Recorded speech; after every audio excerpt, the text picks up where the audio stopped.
You start researching information about how to care for a specific orchid, for example, this one or this one, and you get online and then they have an awesome guide about how to care for that orchid. Here are the information. This is the humidity, this is the temperature, how much you're going to need to fertilize, when, and you just print that all out and then say, oh, I forgot to see this one other detail about it. Let me go back and find that on another site. And when you get on the second site, the information is totally different. Now, what do you do about conflicting information and how to care for your orchid, specifically in your environment? So now you have two pieces of information that the one says to put in bright light, the other says to put in not so bright light. So what do you do? Hi, I'm Amanda Matthews and thank you for watching this video at Orchideria, which is all about cultivating orchids and crafting terrarium. I grow all my orchids indoors because the outside environment really doesn't contribute that much to keeping an orchid outside. So I had to adapt my home office, this is where I work, and I had to recreate those environments indoors. See, my humidity will differ from yours. My lighting condition will differ from yours. My air circulation will also differ. The kind of pot I use, the kind of potting media. So if I put out a care guide and it has specific information, well, that's how I grow it in my environment. The secret to good orchid care is finding out what works for you.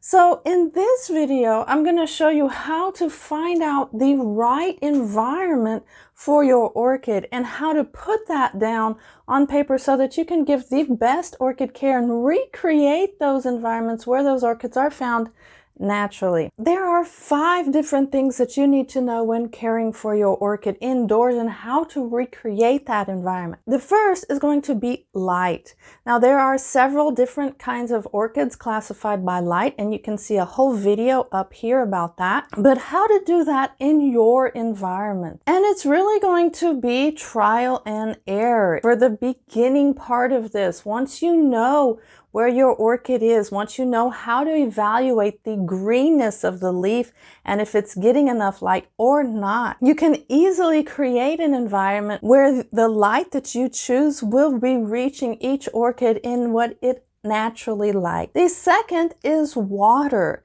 Now, how much water does this orchid like? Some orchids like to attach themselves to rocks near waterfalls or near streams. And these rocks, although they are not submerged in water, they will be constantly wet. Other orchids do grow in a desert-like climate where they hardly get any water at all. Some orchids will have 2 very distinct cycles, like a very strong wet cycle or a very strong dry cycle. So all this will depend on what your orchid likes, how much water to give it, what potting media to use to keep this orchid in an environment that recreates what it likes. The third one is potting media. How do you choose what potting media to go in your orchid? This will also influence how much you water, how often you water, how much water you use, which water you use. The next one is temperature. Now, some orchids do like a cooler temperature, like a Miltoniopsis. Others will like a much hotter temperature, like Cattleyas. So each orchid will have that temperature. Now, most lights should not produce heat. If your light is producing heat, you need to change it out and get a light that doesn't. The temperature will influence if your orchid will bloom naturally or if you have to really induce it to bloom by changing that temperature a lot. And the last one, the 5th reason how to recreate this environment indoors is to actually test your fertilizer. Some orchids live in a place where they do not need that much fertilizer. Others live in places where they need all the fertilizer they can get. So this will depend on which fertilizer you use, how much to use, and whether you use it during the year or not. Well, for these 5 things, I've been trying to find like a journal to write those things down to test, because yes, I can read every guide out there. I can actually buy every book out there, but they don't know what my environment's like. They don't know what the orchid bark is here. They don't know what kind of pots I'm using.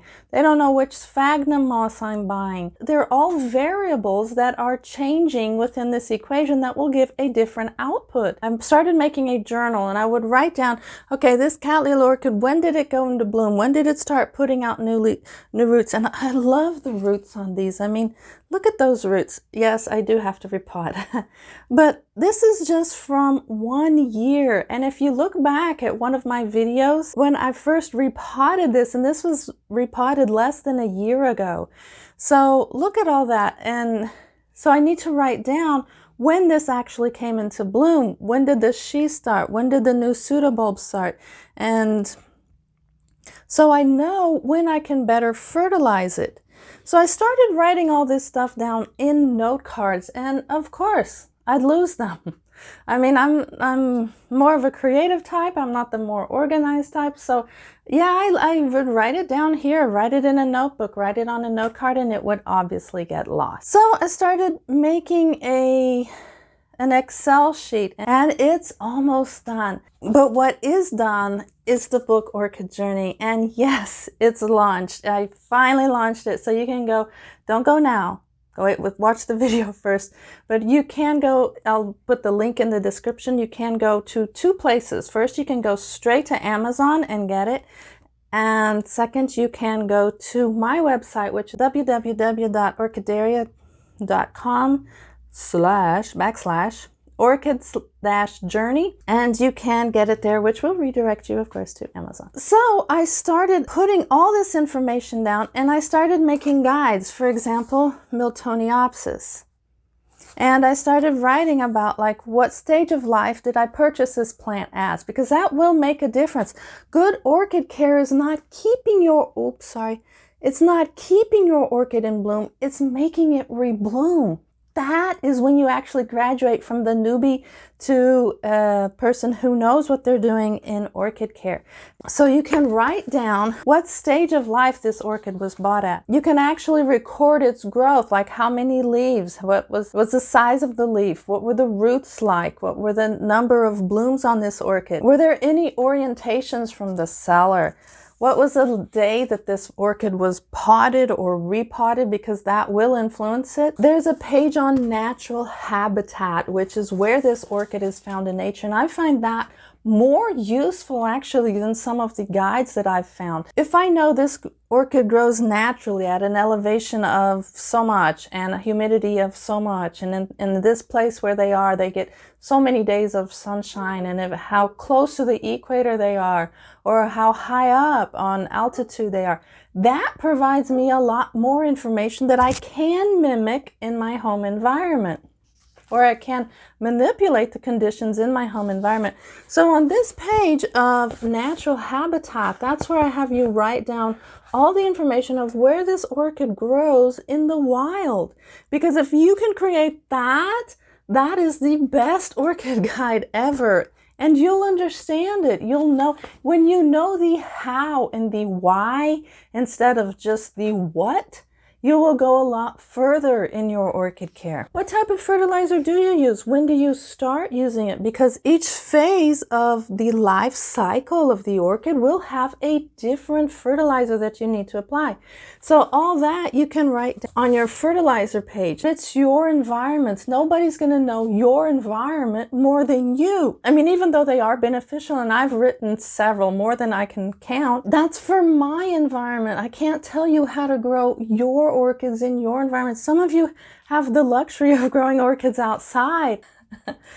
I'm working on controlling envy here because I wish I could. And I haven't left it all to trial and error. Yes, I do include a detailed care guide about Phalaenopsis, Cattleya, Dendrobium, Cymbidium, and Miltoniopsis. Miltoniopsis is this one right here, Cattleya, Phalaenopsis. So I'm not just going to leave you out there with trial and error. I'm going to show you how to get those basic things right and how to know what you're looking for before you get it. This is the first week of the launch, of my book launch, and I am going to offer it at a discounted price, but I can't keep those prices for that long because this is special paper. It's paper that's made for you to write on, that it won't bleed through, because the worst thing, you get a journal and you start writing and then you turn the page and it's like, all I can see is the smudges on the other side. So it is better quality paper. This is your journal. The most important words in here are yours. They're not mine. Make it a journal that you would want. Like,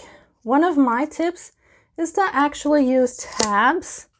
And since I give a care guide, then right after is where you're going to be writing in here. For example, here's the Phalaenopsis section. Get a little tab and put it in here, so that you'll know where the Phalaenopsis starts. And this will help you understand orchid care so much. I've learned so much from when I first started trying to grow them indoors, and I lost so many. And that was just the worst feeling, is because, like, I can't even keep a plant alive. I mean, what's wrong with me? This will help alleviate that sense of frustration, help you understand how all these variables will mix and match together to get the best results for you. So head on over there before I have to raise the price. If you're not sure quite yet about getting it, go to www.orchideria.com/Orchid-Journey. There you can read some of the testimonials of a few people who actually read the book. So I wish you the best in your orchid care and the best in managing these 5 variables to get the best results for your orchids.